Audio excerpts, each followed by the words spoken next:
Hello, hope you're doing good. In this video, I'll be showing you how to make a playlist on Apple Music on Macbook. Once you're in Apple Music, all you'll need to do is go over to the left-hand column and you're going to see all playlists.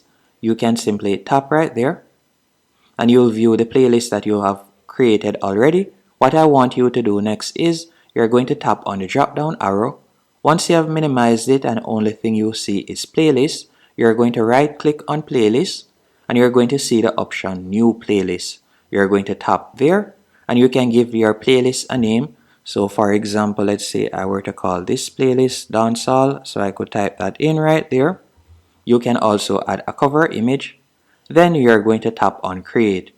After tapping on create, from here you can start adding songs. So let's say I were to add this song and this song. You can simply tap on the songs, the plus right there for the songs that you would like to add. And you can see that I've created a playlist. So now that I've created my playlist, if I were to go back over to the left hand column and tap on playlist, so let's do that real quick. You can see the playlist right here that I have created. Hope you found this tutorial helpful and informative. If you did, be sure to hit the like button.